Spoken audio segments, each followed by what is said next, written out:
Hi, everybody. How are you doing? Let me add Instagram in here. Turn it on for those of you watching the replay. Hello. Thank you for being here. For those of you who are live, hello. Thank you for being here. I'm going to, all right, so I'm going live here on Instagram now. We should be good there. Hi, everybody. Who's here? Give me a thumbs up if you're here. Tell me where you're watching from. I always love to know where y'all are watching from. Today, we're going to be talking about how to create a binge-free environment. If y'all know, I'm changing my whole persona online to be very specific now. I have always talked about binge eating. I've always talked about overeating and the mindset that it takes to stick with healthy eating or any kind of diet that you want to. And now I am honing in on binge eating. Hey, Diane from New Hampshire. Good to see you. And hello, Connie from Williston, Florida. So glad y'all are here. Who else is here? Let me know. Comment. Give me a thumbs up if you can. Let me know y'all are here. You two are here from YouTube, so that's awesome. If you are here watching the replay, comment in there. Let me know where you're watching from. Okay, so today we're talking about how to create a binge-free environment, and it's actually not what you think. It's not what you think it is. All right, so I hope that we're gonna be having some interaction on this one. I have over here on Instagram, I've got Plant-Based Christina, hi, here from Long Island. And then Vukovar67, hi from Nashville, Tennessee. So glad to see you. And I would love to have interaction today from both sides, Instagram and from StreamYard, if y'all can. Hey, Chantal, I'm happy to see you from the Netherlands. Compliments to your change to helping with binge eating. Thank you, my dear. It means a lot coming from you, someone who's been with me for so long. And you know I've been doing this forever, talking about the overeating and how to stick to it and consistency. I've been getting a lot of flack actually on Facebook for having changed my high nutrient lifestyle group to a binge eating group now. But if you've been following me for any time, you would know that this is what I've always been talking about. A long time ago, I think it was probably about, let's see, so I've had my YouTube channel for 12 years now, and it was probably about 8 years ago, or no, I'm trying to think of when I actually opened that Facebook group. That was in 2018, so it was about 6 years ago. I opened that Facebook group, started it up. I never knew what I wanted it to be about. And I kind of was doing the eat to live thing, whatever, but I was also talking about mindset. And that's always been a struggle for me, is to like, what am I actually honing in on here? And so I honed in on eat to live for a while, but what I found, so when I opened that group, I've always had 3 questions that I asked, like, what are you struggling with? What are you looking to get out of this group, and what are you struggling with? And one time I took all of those responses that I had gotten for about a year, and I had them all in a document. And I used this website that it was a mind mapping software, meaning like it would take all the words that people said, the answers to those 2 questions, and it honed it down to find out what are the most common words. And you would think it might be recipes or something like that, right? Yeah, Chantal, thank you so much, dear. It's always been about mindset. I think this fits perfectly. That's always been my shtick, kind of a thing, is how do we actually eat healthier even when we don't want to, right? Even when we don't feel like it. So I did this mind mapping thing, and I found out what is the most common word that people said that they were looking for and that they were struggling with. And the word was consistency. And it was from that point that I knew that that was what I had to figure out. That was what I had to create as a solution for people. How do we become more consistent? So I worked on that for many years, and I was coaching on that for many years with clients. And in the beginning, I started coaching just eat to live, just how to do eat to live. But the amounts of what to eat and things like that are never the issue, is what I found, right? The amounts and there's so much information about that online. That's not hard to find. What is hard to find is how do you stick to it when you just don't feel like it, when you're tired, when you're stressed, when you're emotional in some way, when you're happy and you want to celebrate, or when you're just having a strong craving. What do you do in those cases? And so that's what I'm honing in on. Now, I've chosen how to stop binge eating forever because I was a binge eater. But the way I see it, you guys, is a spectrum. So you have people that have no issues with food, and that's just honestly biological. We can't like make that happen necessarily. And then we have those of us who go so far as to binge eat. That's the spectrum there, right? There's a little bit further on the spectrum where we go into actual eating, like strong eating disorders, like anorexia and bulimia, that kind of a thing. I don't really deal with that. That's more of a therapy thing, right? But I'm talking about those of us who just eat more than we need to at times, and we have that. I'm defining it as pain, right? You eat so much that it hurts, kind of a thing. But there's a whole spectrum in there of just some overeating every once in a while, really loving sugar and not being able to stop that. And then we can go so far as to like the compulsive behaviors and the binge eating. I'm focusing and saying that that's what I do, but really I'm hitting everyone who either just overeats or whatever. What I do is going to be working on all that. Okay. Okay, Blanca, I'm happy to see you, dear. Was having a hard time commenting. Had to get out and get back in, but I'm here from Houston. I'm so glad to see you. Everyone else coming on, let me know where you're watching from. Today, all right, let's jump into it. Today, what we're going to be talking about, I was going to have something on my iPad here, but I didn't have time to get it done. But I did go to kickboxing class today, which was awesome. And my sensei at the martial arts place is super awesome, and he lets us bring our kids. So I brought my 3 little ones today, and it was the first time that they went to kickboxing class, and they all had so much fun. So that was super great. And one thing I just want to mention about that, you guys, I am actually going to open up a little document here just so I can like write some things and make it a little more obvious when I say something. Let me put my iPad on. Where is it? Oh, I know what I'm doing wrong. One sec. When I'm so I'm going to be launching the podcast. I'm pretty sure it's going to be Thursday. I have 4 of them done. Like I have 4 of them recorded, but I have to actually edit them first and get them ready to be, uploaded and stuff onto, what do you call it?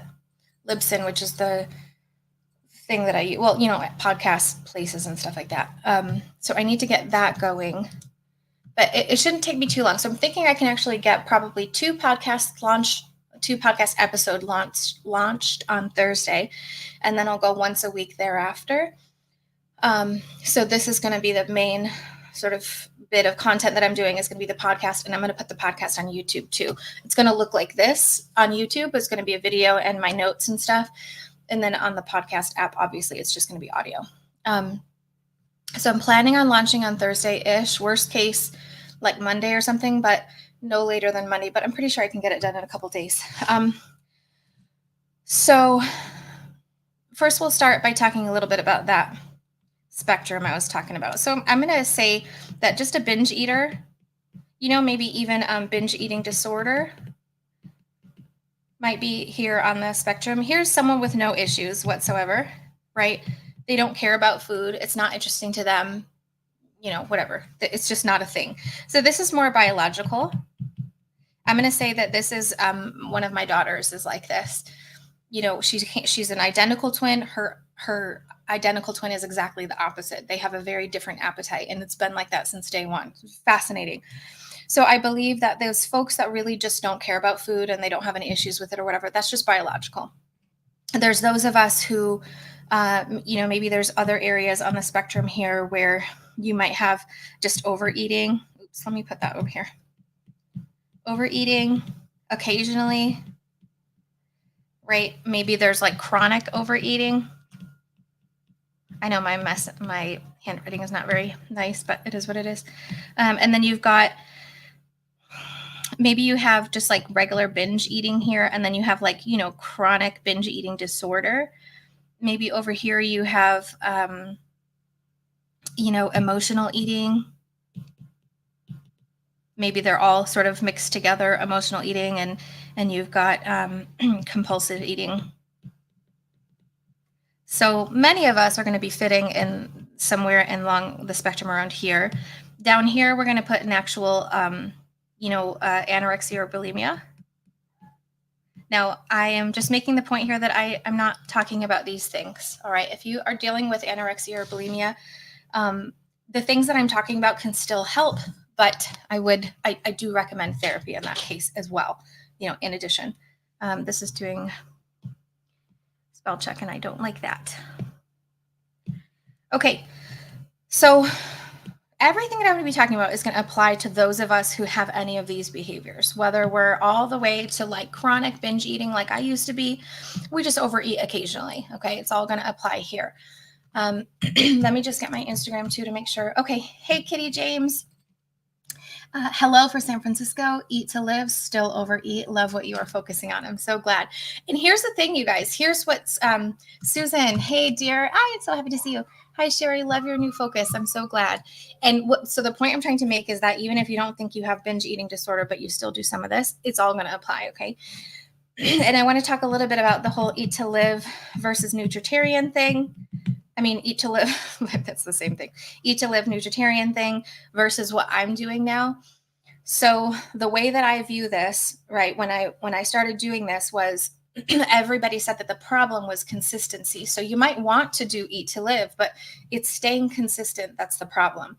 So the book has already been written about eat to live, right? We already have an expert that does that can teach you what to do.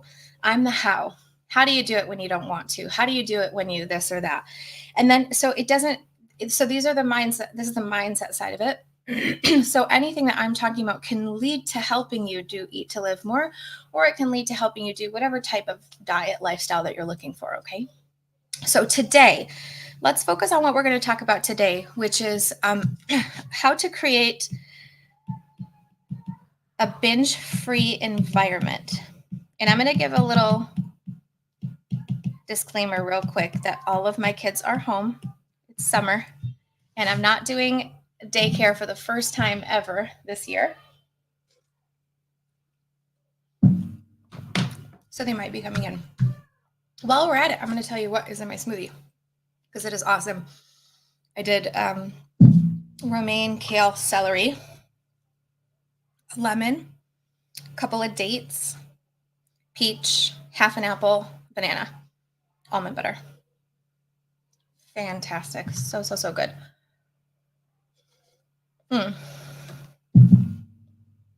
How to create a binge-free environment. This is not what you think.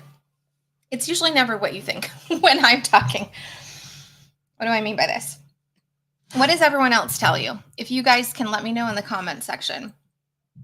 What does everyone else tell you about how to create an environment where you can actually stick to your plan? Let me know in the comment section what you guys are familiar with from the dieting world, from the, healthy eating book world or whatever. What do people tell you? Let me know in the comments. I know one, for instance, that we hear all the time. If it's in your house, it's in your mouth, right? You've got to sterilize your environment in order to be able to stick to this. You've got to change your entire, that's it, Blanca. That's it. Take everything else out. Clean it out, right? Plant-based Christina says, get rid of all non-compliant foods over there on Instagram. Yep. Get rid of all non-compliant. Yep. Nancy Wheat says, keep it out of your house. Exactly. So the current knowledge is that you've got to sterilize, right? You have to get all that stuff out of your house in order to be able to stick to it.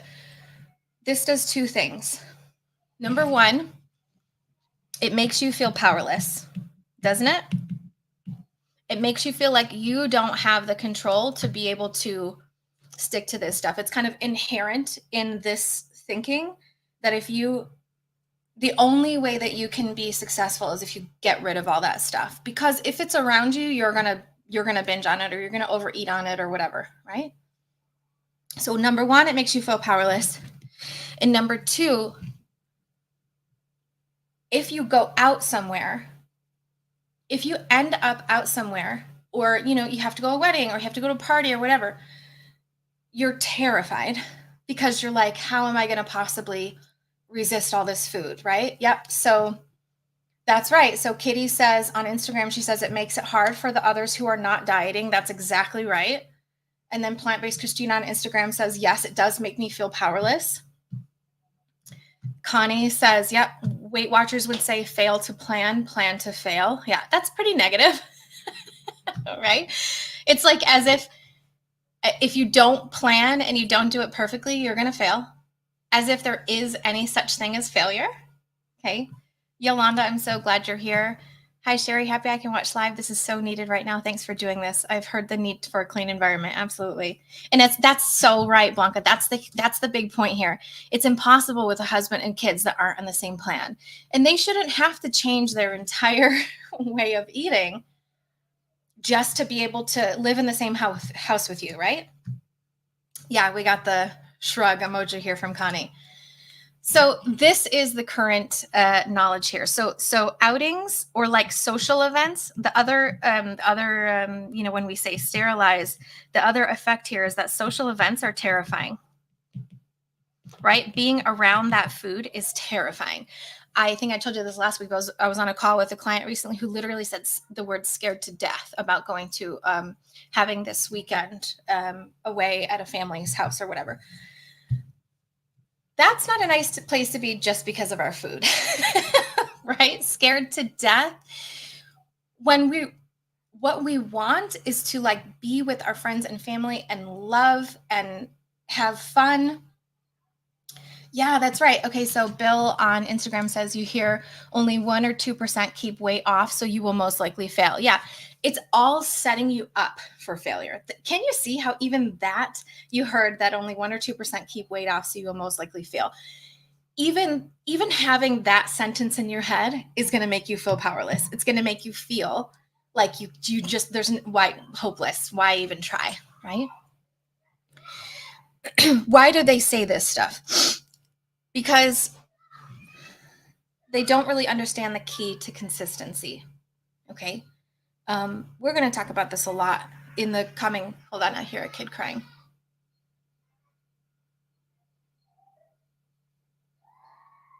She might be coming up here. Hold on. I think she'll work it out. Okay. It doesn't sound like I broke an arm cry. It sounds like one of those, hey, you took my toy away, maybe. Okay. So this is actually what this line of thought does here. It actually creates, so we could look at this like, here's the advice, sterilize your environment, and then here's the results of that advice. And the result of that advice is the way that you feel. So you feel terrified, you feel powerless. Now, let me know in the comment section what you think we're going to do with food when we feel terrified and powerless. What do you think is going to happen every time we get out into an unclean social situation?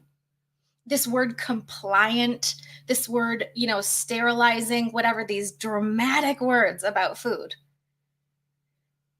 What do you think we're going to do? Let me know in the comment section. What do you think you end up doing when you go to that wedding or you go to that Halloween party or you go to that Christmas party? How do you think about these holidays coming up or the 4th of July or any kind of a social outing? Maybe the girlfriends want to go out for a drink. Yeah, that's it. That's all you do. Yolanda, eat, eat, eat. It's all you end up doing. That's right. Plant-Based Christina on Instagram. You eat the non-compliant food. Exactly. And you don't just eat it, but you overeat it because you feel like you can't have it, right? You feel like you're not allowed to have it. So then you're going to overeat it whenever you're around it. That's right, Blanca. You end up giving in. That's right, Blanca. Right. Also, having to host family was a failure for my plan. So Blanca and I both had family over this weekend, and we were talking in the texting group about a little bit about going off plan when family was here and getting back on plan, right? Yeah, you just don't care. You just end up giving in. And then Chantal says, yep, that's right. It's what they all do on the TV shows where the health coach goes in people's kitchen and scolds them for what's in there. Exactly. You see this stuff on all the dieting books. You see it on all the media nowadays. And the thing too, you think about these companies like Weight Watchers, for instance, who are, we just could even think of Oprah as a sort of role model in this space, right? Since she owns much of Weight Watchers now, and you can see them now being what's the word? Supportive of the whole weight loss drug thing, and sort of changing their tune a bit on that. And what we know here is that the previous tools that we've used, right? Get rid of an entire food group, or, stop eating dairy, no fat, get rid of an entire macro, use a buddy system, whatever. Those things don't work long term. If they did, we'd all still be doing them and we'd all be at our goal weights, right?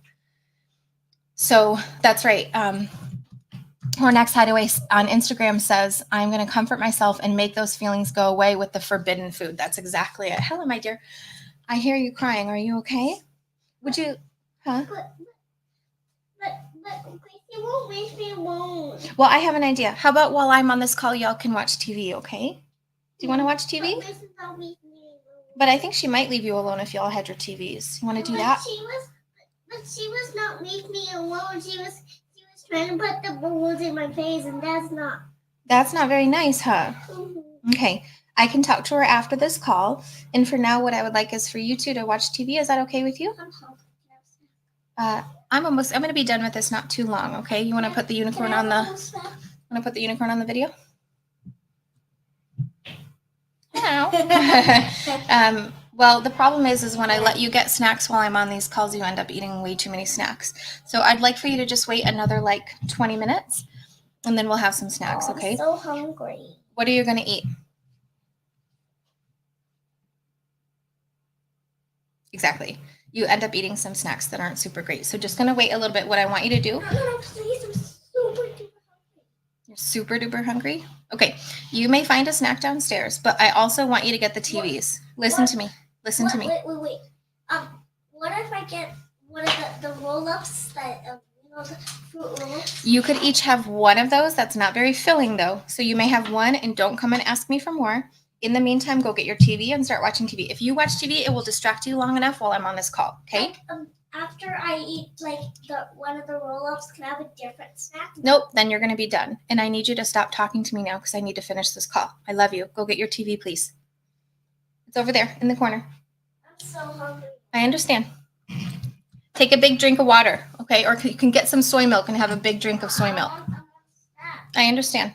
Go. Close my door, please. So, can I? You may have one of the roll-ups, and that's all for now. You're not going to make a scene right now. Close my door.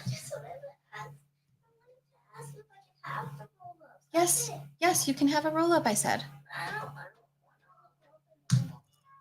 I'm done talking to you about this. I love you. Close the door. Okay, so you're welcome, Bill. He says, thanks for acknowledging that those things don't work long term. Sorry for the interruption there. Those things don't work long term. It's right. Blanca says, how cute. It sounds like my mind after the fruit roll-ups and being so hungry. It's exactly right. Yeah, never go into the pantry when you're starved, right? Bad idea. Okay, so those methods, we know that now. We've been trying these things for 10, 20, 30, 40 years.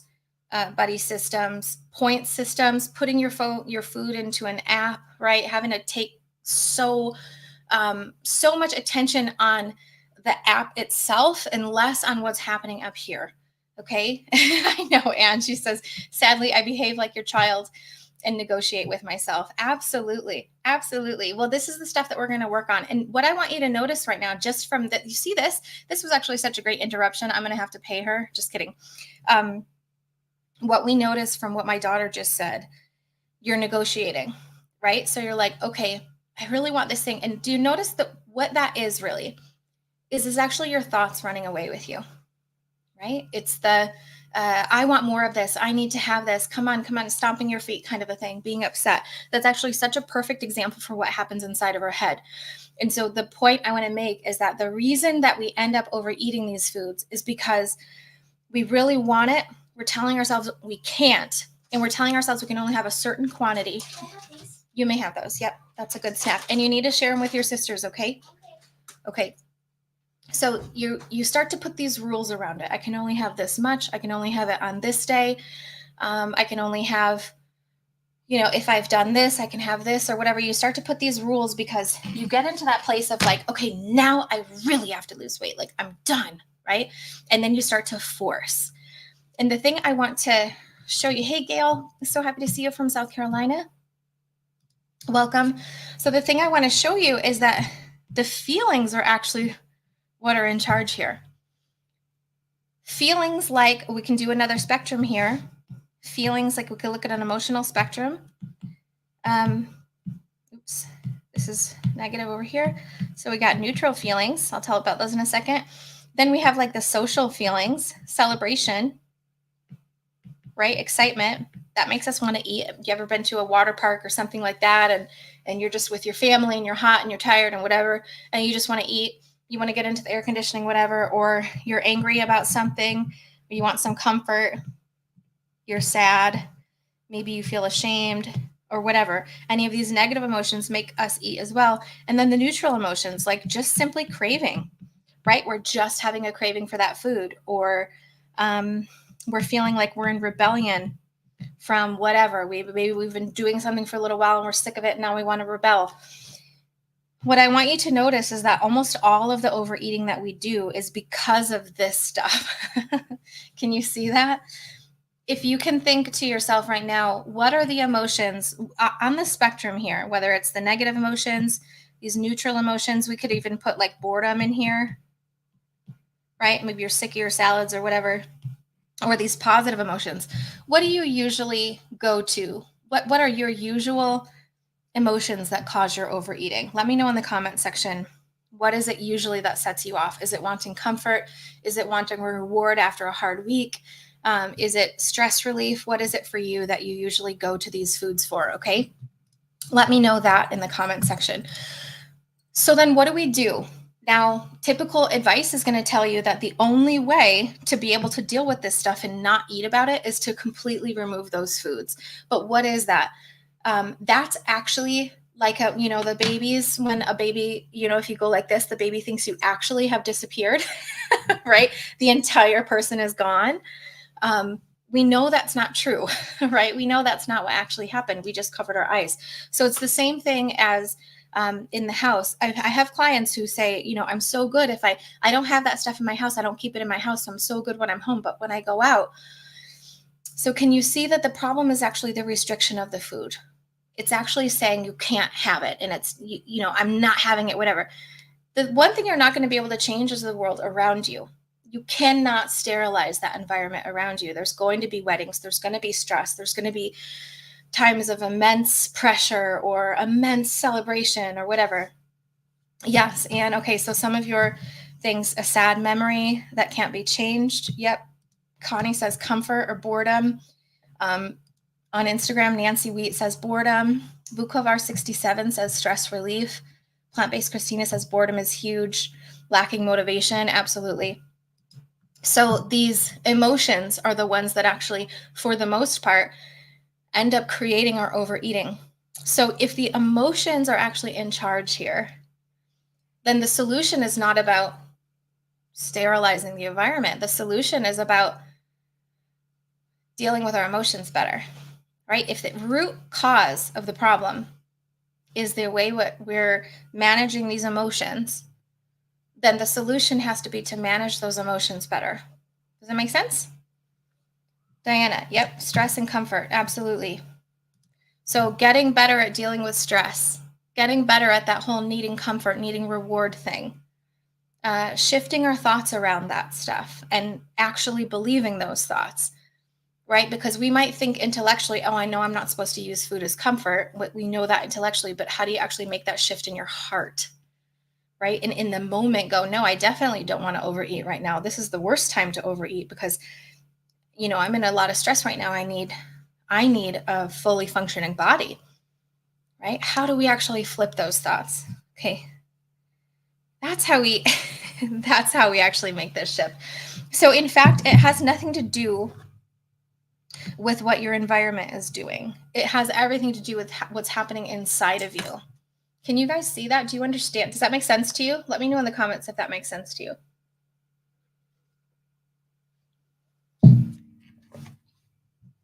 All right. So how to create a binge-free environment. So imagine, here's you, right? How to create a binge-free environment. So here's you. Your hairs look very nice today. There you go. Very, very nice. Okay. So you've got an environment, right? You've got a house with a kitchen. You've got a workplace, perhaps. Maybe you work from home. Then in that case, yeah. Plant-based Christina. Yeah, we got some yeses that this is all making sense to you. Good. Okay.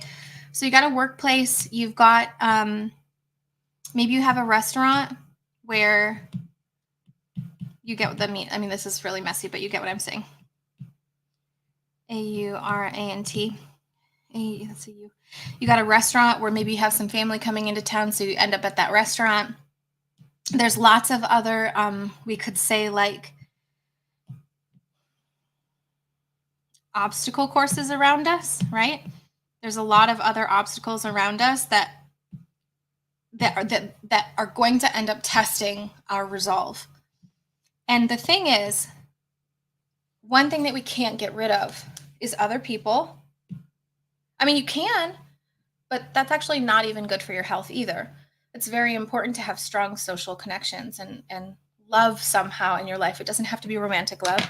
I gotta turn the air conditioner a little higher because, oh my God, El Paso. Whew. Having strong emotional connections, having social support, whether that's from every once in a while friends or family or some type of a structure that's going to help you there, that the community around you is actually so important. So by saying, oh, I'm just going to sterilize everything, I'm going to sterilize my house, I'm going to stop going to these restaurants, I'm going to stop going to these events, it's not realistic for the long term if you want to also have a strong social network, right? Now, that doesn't mean that, let's say we have a bunch of friends right now who are all into going to Applebee's and getting really lots of terrible appetizers and drinks and things like that, and it makes a gauntlet for us. It's not to say that we don't want to reduce that activity, right? But we don't want to reduce it out of fear. We want to reduce it out of actual calm, rational judgment. Like, I actually don't want to go to that place because they don't really have a lot of really good choices, right? Or I can totally handle Applebee's as long as I get the salad minus this, minus that, and just bring my own dressing and eat beforehand, right? What we want actually, so instead of, I'm going to tell you kind of, we'll skip to the end here and see what the actual ideal emotional state would be. So imagine these are all those emotions that we're dealing with here. Ideally, actually, what we're looking for is more along the lines of calm, peaceful, empowered, right? Not disempowered, confident, decisive. That's actually what we want. That's somewhere obviously in the spectrum, somewhere around here. This is where this exists. And it's, you know, it's probably somewhere in this area here. Notice that I'm making a distinction that it's not this super high peer pressure-y kind of area. It's very, very calm and just like neutral. So we want to create this as much as we can, as often as we can.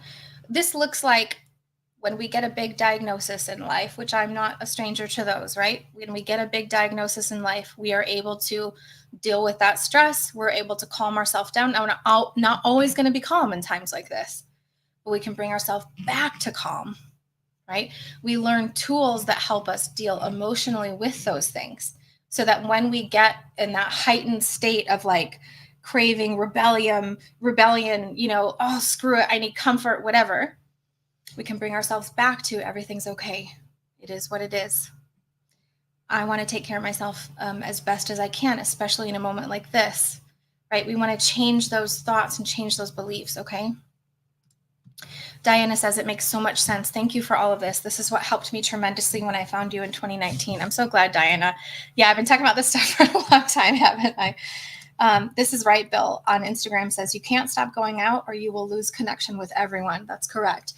And food, The important point here, Bill, too, which is you just made for me really nicely, is that food is not the only thing. For a long time, when I followed Eat to Live, because that's the way Dr. Furman writes the book, and all of his other books are mainly about the food, that the food is the most important thing. And yes, food is important. It's the fuel for your body, but there's a lot of other things that are super important too, right? So your mental state, like how you deal with stress, your connections and family. Hold on one sec. Yes, dear. Is my TV all charged? Your TV's all charged. Yep. Y'all go watch in your rooms, okay? Okay. Thanks, Mads. Welcome. Close my door, please. Thanks. Okay.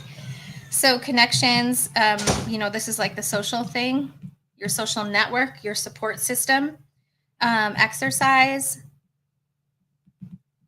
alcohol and drug use, water, sleep.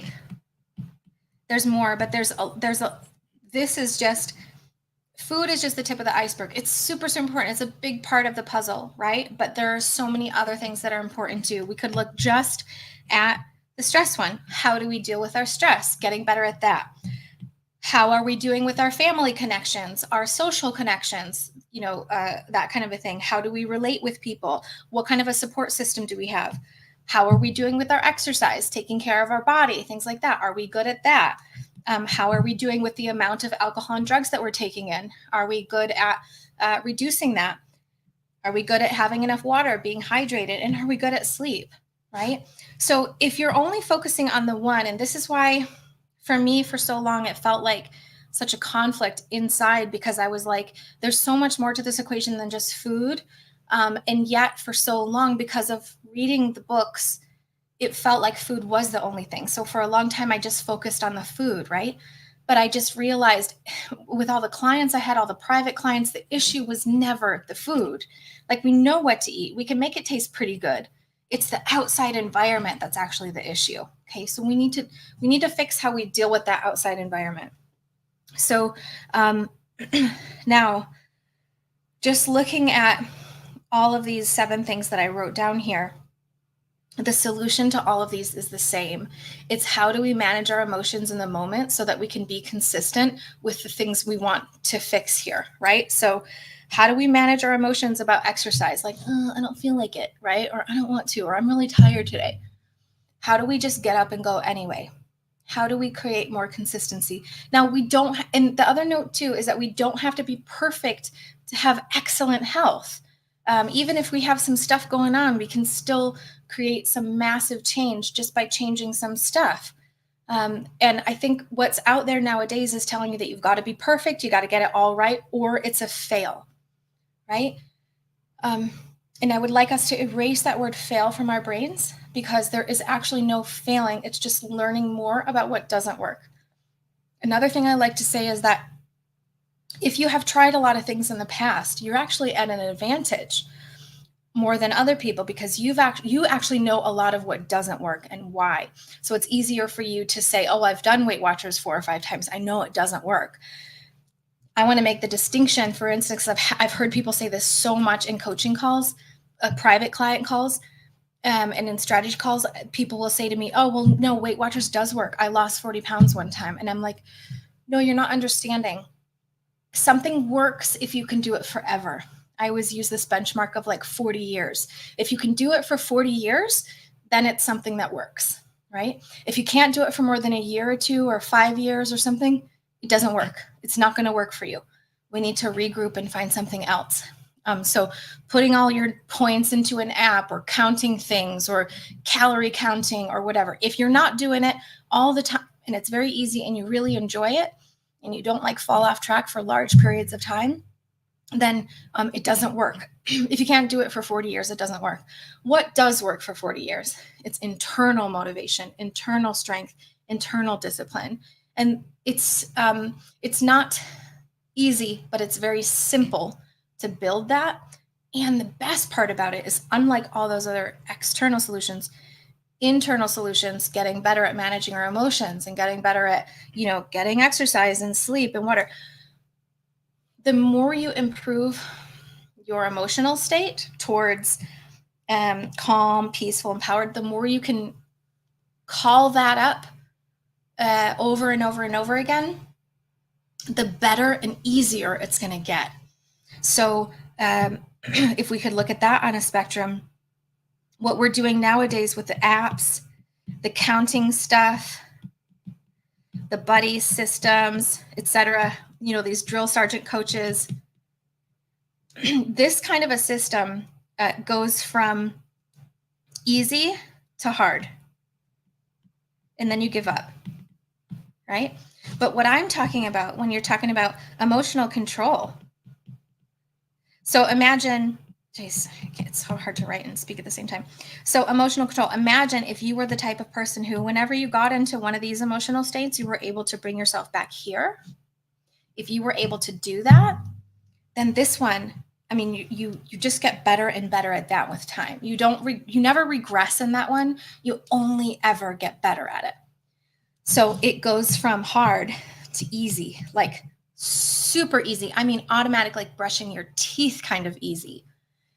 These ones fail because, first of all, they're only easy in the beginning because you have that honeymoon period, that motivation, right? You can do it for a while. And so it feels easy, but it's not actually easy. If it was easy, you'd be able to do it forever and you'd never give up.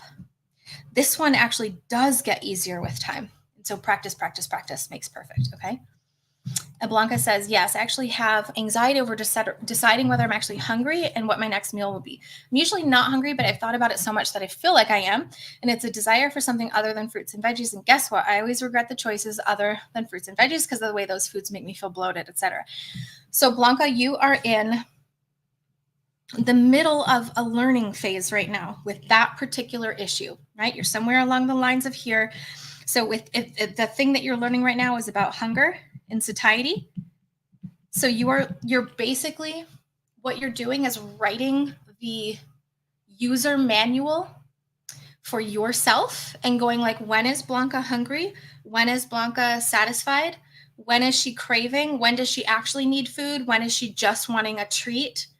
You're writing that user manual. Like, it's like you have a big user manual for how your body works and how you lose weight and how you maintain weight and how you feel good and how you lower our cholesterol and things like this. You're writing that user manual right now, and you're on the part about hunger and satiety. So what you're doing is figuring out, well, when am I hungry? When am I full? Whatever. So you're just in the middle of that, right? You're doing the right stuff here, but it doesn't mean that we just automatically end up here when we know that there's something to work on. It's a little process for each of these things, right? But as I mentioned before, with this kind of emotional control, the more you learn about yourself, one day you get to a point where you just fully understand whether you're hungry or not. And you've practiced it so much that you can actually stop when you're done, right? When you've had enough. Another point here is, like, when we talk about sterilizing in the environment, is to actually do the opposite on purpose.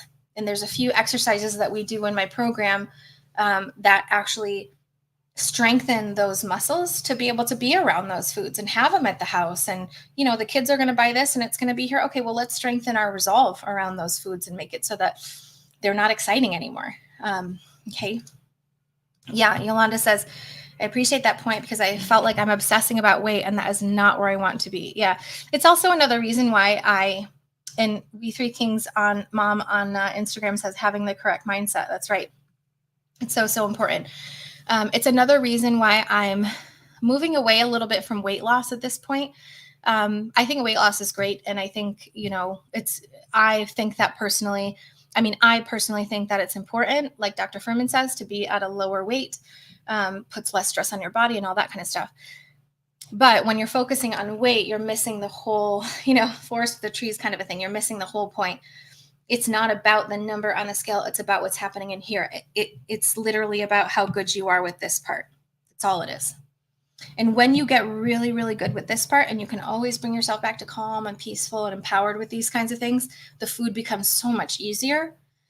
And what we actually want is for this to feel natural. We want this whole thing to be natural, whether we're doing nutritarian diet or we're doing keto or we're doing whatever you guys want to do. or you want to have, eat to live with some meat, some dairy, whatever you want. I want that to feel natural for you. That's actually that's our end goal here, is not weight loss. And the weight loss is just the side effect of this work. Okay. All right. So what is the answer here? What is actually, so we talked about how to create a binge-free environment.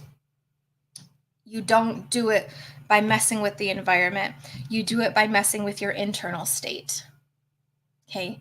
You don't actually change anything around you or fix your social life or stop hanging out with his friends or whatever. You don't do that.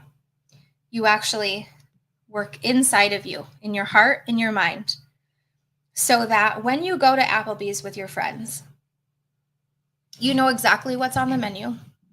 You know exactly what works for you. And it's actually not hard at all for you to choose that thing. Because you're like, why would I get the drink and the dessert and the appetizer? Because I know how it makes me feel. I don't want that.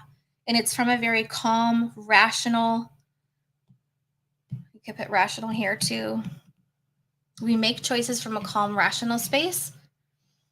The last thing I want to ask you guys is, can you see the difference between making a choice from a space of calm, rational empowerment versus making a choice from, ooh, I shouldn't have that thing, I really shouldn't, or ooh, I really want that? Can you see the difference between those two emotional states and what that's going to make for our results in the future, right? The difference between those emotional states is everything. So imagine going to Applebee's calm, empowered, or Chili's or whatever, right? Calm, empowered, rational, versus going to these same exact places with like, oh my gosh, I shouldn't be here. I shouldn't have that thing. I shouldn't, this, that.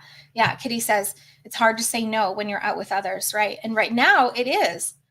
But imagine if we were in a place where we were just always sold on healthy eating. We were like, yeah, I mean, maybe I'll have a bite of those mozzarella sticks, but I certainly don't want more than that because they make me feel like crap. Or, we're just so in tune with that. Like I was saying to Blanca, we've written that manual. It's fully written. That's where we want to be. We want to be at that place where that manual is done, written. We know exactly what it is. We know what we like to eat, what we don't like to eat. It's easy for us to make those choices in the moment.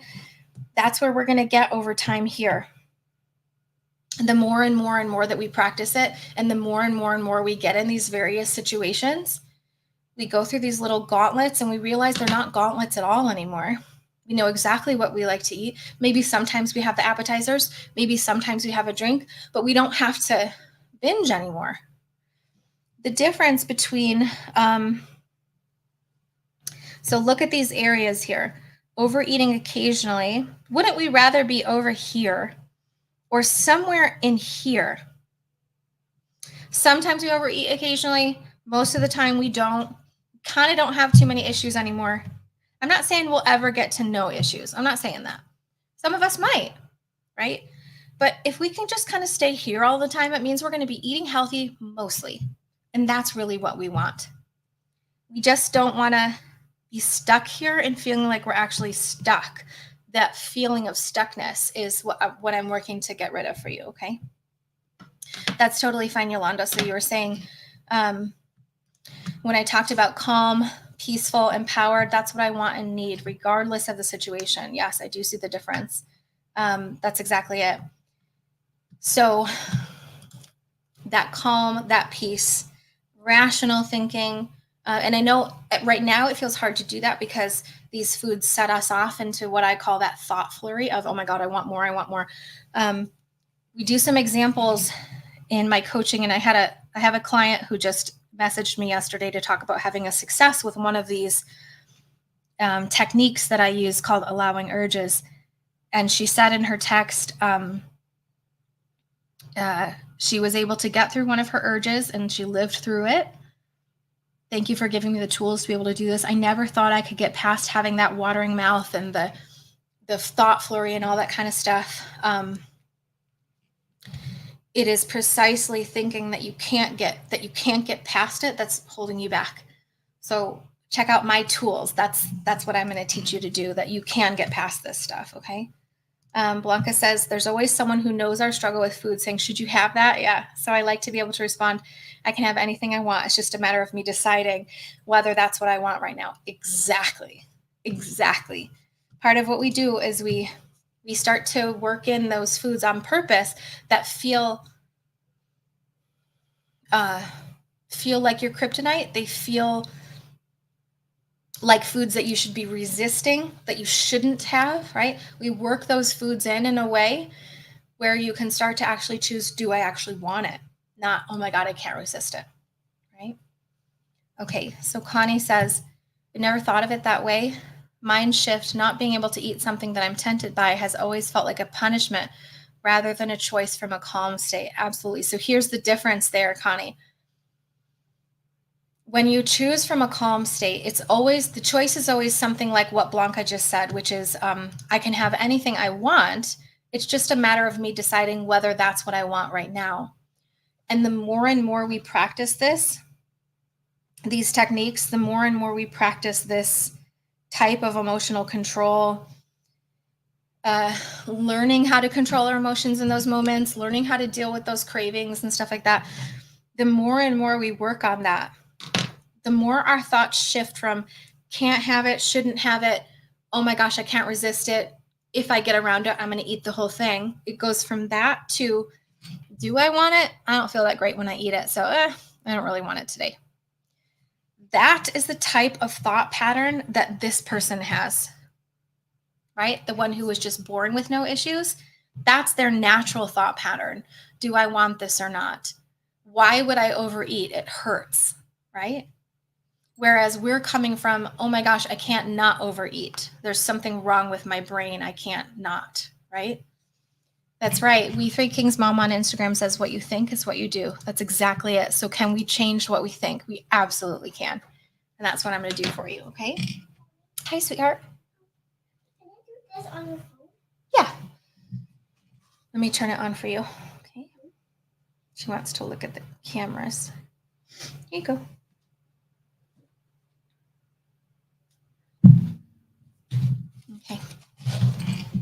Okay. You're welcome, dear. Does anyone else have any questions for me? I'm going to head out now. Questions or thoughts that you want to share with us? I'll give you a minute to type something if you want. There's always a big delay from when you guys type to when I see the message. So let me know if you have any thoughts or questions. Yes, dear. I was looking in here, but there's nobody there. Oh, okay. Can I help you with it in 2 minutes? I'm almost done. Okay.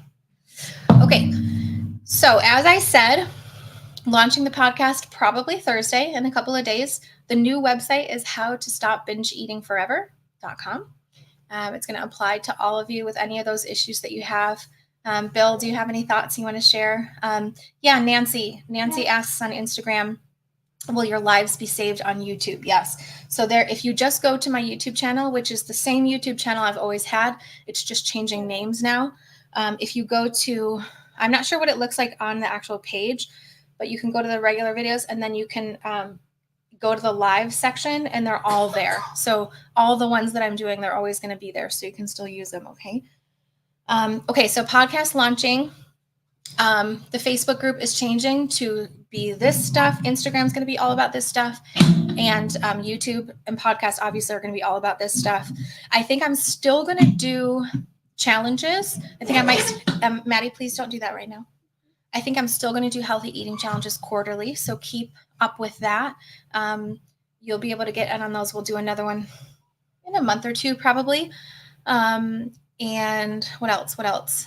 The best place for you to follow along right now is by email. So if you go to, it's not live yet. We're going to get the website launched in the next week or two. If you go to the current website, which is nourishyourlifestyle.com/email newsletter here. nourishyourlifestyle.com/email newsletter. That's where we're putting out all the announcements real time. So you'll know what's going on. Okay. Oh, right, Bill. So Bill says on Instagram, I can have anything I want. Do I choose this right now? Absolutely. I'm so glad that was a good one for you.